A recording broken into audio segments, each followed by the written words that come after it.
क्या आप पहली बार मॉडल यूनाइटेड नेशंस मन में हिस्सा लेने जा रहे हैं और आप में ये नर्वसनेस है कि क्या करें, कुछ समझ में नहीं आ रहा है? घबराइए मत। आज के इस वीडियो में मैं 5 मिनट के अंदर 10 ऐसे टिप्स दूंगा जिससे आप अपना पहले मन में ही बहुत अच्छा अपने इम्पैक्ट बना पाएंगे। So let's begin. पहला टिप है be a well aware and informed delegate. आपको अपने कमेटी में कौन सा रूल्स ऑफ प्रोसीड्योर फॉलो हो रहा है, पोजीशन पेपर कैसे बनाना है, बैकग्राउंड गाइड जो दिया है उसको अच्छे से स्टडी करना, और भी क्या क्या राइटिंग स्टाइल्स है, कैसे अपना ओपनिंग स्पीच देना है, पार्लियामेंट्री प्रोसीड्योर्स में कौन कौन से मोशंस फॉलो होने वाले हैं, कौन कौन से पॉइंट्स आपके पास अवेलेबल है, आपका कमेटी क्या है, आपके कमेटी के पास क्या क्या पावर्स है, आपके कमेटी में जो एजेंडा डिस्कस होने वाला है वो एजेंडा क्या है, और भी जितने रिलेटेड टॉपिक्स है वो सब आपको पता होना चाहिए। क्योंकि जब आपका फाउंडेशन बढ़िया होगा तभी आप उसके ऊपर और भी चीजें बिल्डअप कर पाएंगे। Number 2, know your assigned country.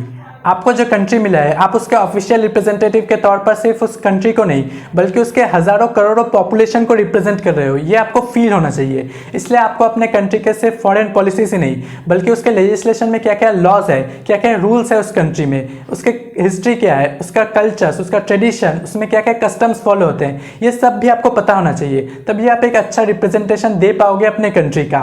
और इसके लिए आपको सोर्सेज कहाँ कहाँ से मिलेंगे? अगर आपको अपने कंट्री के बारे में रिसर्च करना है तो आप इन फॉलोइंग सोर्सेस के रिसर्च कर सकते हो, जिसमें आता है international news, world bank database, official government sites अपने कंट्री का, और यूएन वेबसाइट्स। ये कुछ ऐसे सोर्सेस हैं जहां से आपको राइट और एक्यूरेट इन्फॉर्मेशन मिल सकती है। और अगर आपको रिसर्च के लिए और मटेरियल्स चाहिए तो मैं कुछ रिसोर्सेज बना रहा हूँ, आप नीचे डिस्क्रिप्शन में दिए गए लिंक से रजिस्टर कर सकते हैं। जब भी मेरा वो रिसोर्सेज बनाना हो जाएगा तो आपको अपने ईमेल आईडी पर वो रिसोर्सेज मिल जाएंगे।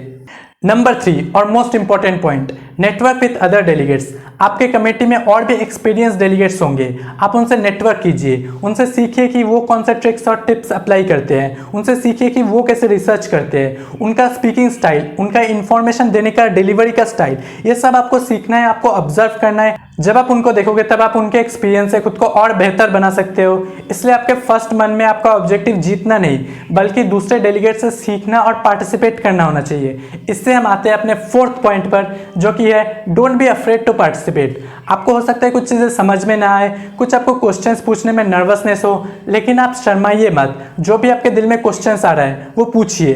पार्लियामेंट्री इंक्वायरी के थ्रू आप पूछ सकते हैं कि अगर आपके कमेटी में कुछ प्रोसीडिंग्स आपको समझ में नहीं आ रहा है, अगर आप किसी डेलीगेट्स के स्पीच के ऊपर कोई क्वेश्चन करना चाहते हैं और आपको लग रहा है कि ये क्वेश्चन शायद बेवकूफ़ वाला क्वेश्चन है, लेकिन फिर भी आपके फर्स्ट मन में आपको डरना नहीं चाहिए। आपको जो भी क्वेश्चंस आपके दिल में आ रहे हैं, जो भी आपको कंफ्यूजन हो रहा है वो आपको क्लियर कर लेना चाहिए। और जब आप हर चीज़ में पार्टिसिपेट करेंगे, इन्वॉल्व होंगे, तो आपका सॉइल फर्टाइल हो जाएगा, जिससे कि आप जब भी नेक्स्ट किसी मन में पार्टिसिपेट करेंगे तो आपको वो एक्सपीरियंस, वो नॉलेज रहेगा कि कैसे क्या चीज़ें करनी है, तो आप अपना अच्छा प्रेजेंस बना पाएंगे। इसलिए हमेशा पार्टिसिपेट करते रहना है। Number 5, be respectful and friendly towards other delegates. ज़्यादा डोमिनेट करने की कोशिश मत कीजिए, ईगो मत दिखाइए, उनसे सुनिए कि उनके कंट्री का स्टांस क्या है, उनका क्या पॉइंट्स है, फिर अपने पॉइंट्स रखिए ताकि एक फ्रेंडली इन्वायरमेंट बन सके। अगर आपको डोमिनेट भी करना है तो वो आपको ऐसे करना है ताकि उनके बातों को सुनकर, उनको अलग सा इन्फॉर्मेशन देकर उनको ये समझाना है कि एक कमेटी को आप एक फ्रूटफुल डायरेक्शन देना चाहते हैं। इसीलिए आपको पहले सुनना है कि उनका पॉइंट क्या है,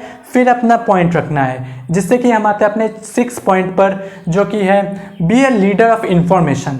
आपको ज़बरदस्ती कोई डिक्टेटर नहीं बनना है, आपको इंफॉर्मेशन का लीडर बनना है। लीडर थ्रू इन्फॉर्मेशन बनने का मतलब है कि आपको इन्फॉर्मेशन और आपका रिसर्च इतना स्ट्रांग होना चाहिए कि आपके पास एक प्लान ऑफ एक्शन हो, एक डायरेक्शन हो कमेटी को देने के लिए। मतलब जब दूसरे डेलीगेट्स आपको काउंटर करेंगे कि वो ये करना चाहते हैं, तब आप उनको समझा सको कि क्यों आपका एक्शन फॉलो करने से कमेटी का और बेनिफिट होगा। आप रिसर्च, फैक्ट्स और डेटा देकर उनको समझा सको कि देखो ऐसा हुआ है, ऐसा हुआ है, तो कमेटी में अगर हम ये सब टॉपिक डिस्कस करेंगे तो ऐसा होगा, हमारा कमेटी और फ्रूटफुल होगा। तो वो आप तभी कर पाएंगे जब आपका रिसर्च और इन्फॉर्मेशन स्ट्रांग होगा। इसलिए डिक्टेटर बन के नहीं बल्कि इंफॉर्मेशन के थ्रू लीड कीजिए। इससे हम आते हैं अपने 7th पॉइंट पर, जो कि है अपने स्पीच को हमेशा फैक्चुअली और डेटा ड्रिवन रखिए।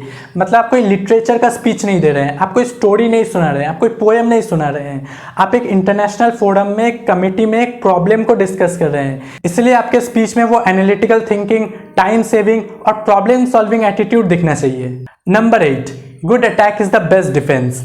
अगर आपको कोई डिफेंड करना है, अपने कंट्री के कुछ पॉलिसीज को लेकर आपको कुछ क्रिटिसाइज किया जा रहा है, तो आपको सिर्फ चुप नहीं रहना है बल्कि उसके आंसर देते हुए कोशिश करना है कि अगर आप दूसरे कंट्री को जो आपको क्वेश्चन कर रहा है उनको भी क्वेश्चन कर सको और जब आप उनको क्वेश्चन कर रहे हो, आप उनको अपने ऊपर अटैक करने से डाइवर्ट करके खुद को डिफेंड करने पर उनका फोकस दे रहे हो। इसलिए आपको डिफेंस करना है तो अटैक कीजिए। इससे हम आते हैं अपने 9th पॉइंट पर, जो कि है एग्री एंड देन रिफ्यूट। आपको किसी की बातें, किसी का पॉइंट्स एकदम से नकार नहीं देना है। सपोज कोई एक सब टॉपिक डिस्कस करना चाहता है तो आपको एकदम से उनका नकार नहीं देना है। आपको पहले एग्री करना है कि हाँ, तुमने जो कहा है वो बातें आपका सही है, आपने एक अच्छा पॉइंट पकड़ा है, और फिर उसके बाद रिफ्यूज़ करना है कि नहीं, लेकिन हमारे कमिटी के लिए अगर हम इस टॉपिक की जगह इस टॉपिक को पहले डिस्कस करेंगे तो हमारे कमिटी के लिए ज़्यादा फ्रूटफुल होगा।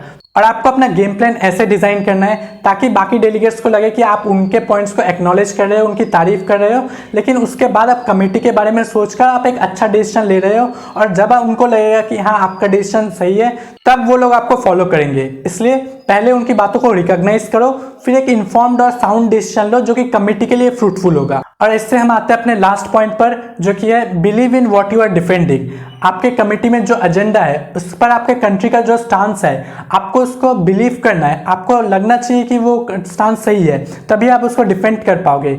जैसे कि अगर रशिया यूक्रेन वॉर चल रहा है टॉपिक, और अगर आप रशिया हो तो आपका जो एजेंडा है, जो मिलिट्री ऑपरेशंस जो रशिया ने किए हैं उसके फेवर में रशिया ने जो जो आर्ग्यूमेंट्स रखे हैं नेटो के अगेंस्ट, वो सब आपको बिलीव होना चाहिए। आपको खुद पर कॉन्फिडेंस होना चाहिए कि जो मेरे कंट्री ने किया है वो सही है।